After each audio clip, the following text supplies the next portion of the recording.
قال: فأما من أوتي كتابه بيمينه فسوف يحاسب حسابا يسيرا، أي يحاسب حسابا سهلا سمحا.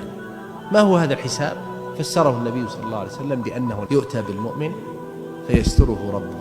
قال الله جل وعلا: وينقلب بعد هذا العطاء وهذا الستر.